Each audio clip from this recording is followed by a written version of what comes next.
The WNBA Finals are finally over. The New York Liberty has won, with Jonquel Jones getting the Finals MVP. Wanting to specifically highlight that point of Jonquel Jones getting the Finals MVP as deserved, um, compared to her counterparts of Brianna Stewart and Sabrina Ionescu. However, I did record a video a couple days going over Game 3 with Kev, going over Game 4 by myself, and then now I'm recording this a day after Game 5.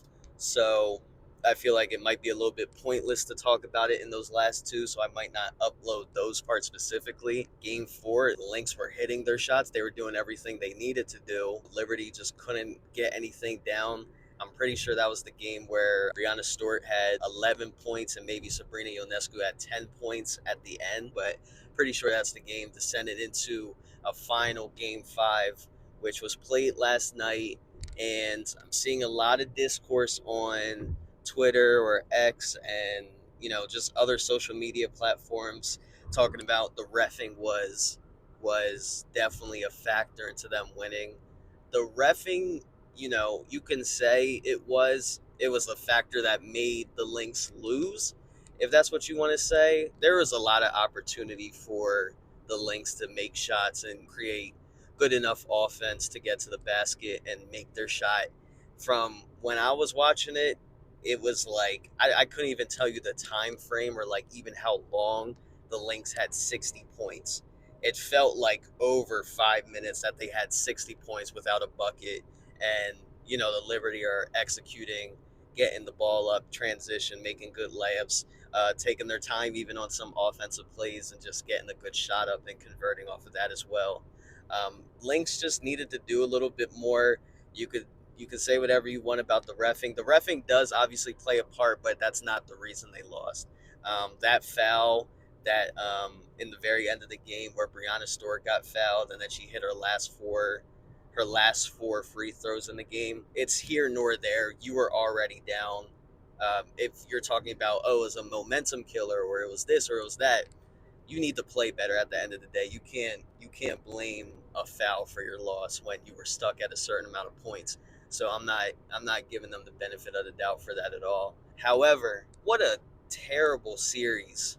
Not terrible, but like what a very subpar series for Brianna Stewart and Sabrina Ionescu as a duo. 1 for 19 in whole entire game of the Game 5 of the finals. We just had that conversation the other day talking about Sabrina Ionescu, and obviously one of my friends that doesn't watch a lot of WNBA.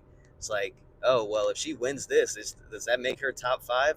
I'm like, absolutely not. It does not make her top 5, regardless of her previous achievements and everything like that leading up from the regular season and even previous seasons. Like, absolutely not.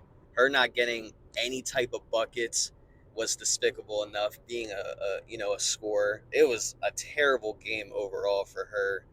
Uh, Brianna Stewart, she was scoreless for like the whole first quarter, and I believe almost all of the second quarter until like the very end or the middle or something like that.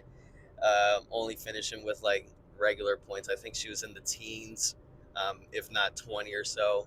Um, I believe it was in the teens though, but So I do want to mention, obviously, after going back through this, not saying that everything Brianna Stewart and Sabrina Ionescu did on the floor was terrible, because obviously Brianna Stewart getting 15 rebounds and 4 assists and 3 blocks and a steal in her 45 minutes is great, and it definitely helped the team win, as well as Sabrina Ionescu recording 7 rebounds, 8 assists, and 2 steals and a block. Like she was doing a lot more than just scoring. What I'm mostly talking about is their scoring production and how much they contributed specifically towards points.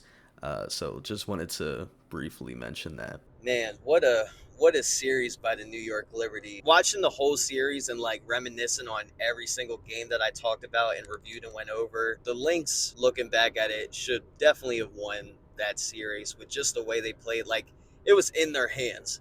It was in their hands the whole time. You can talk about injuries with Alana Smith. You can talk about fouling and refing throughout the series. They just needed to hit shots that they weren't making. They made a lot of errors between game 1 and 3, but even with that game 1 win, still a lot of defensive errors and a lot of offensive problems that they had. I was looking at the statistic last night of when they were playing, of like how each game was so close. It was like 3 points in between 2 points, and then game 3 was like 14 points, and then game 4 was like another 2 point differential between the teams. But it was in the Lynx's hands. They could have achieved it. They just need to come back next year. I like that squad that they have. If they looked like they did in game 5 throughout the whole series, they could have definitely won it in 4, at least 4. Benefit of the doubt, give the champs one win out of that, but they could have won that series easily. There's just so many mistakes, but congratulations to the New York Liberty getting their first championship. Congrats to you. We are definitely going to keep our eyes on them now.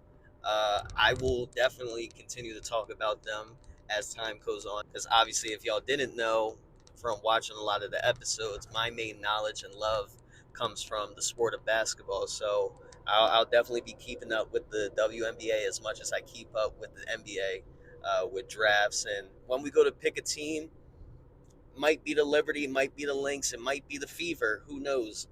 Really just waiting on that Philly team. Doesn't seem like it's going to happen for a couple of years, but especially with this expansion draft too, seeing how that changes up the game for all the teams and stuff like that. But we'll see what happens. But yeah, now let's get to the next section.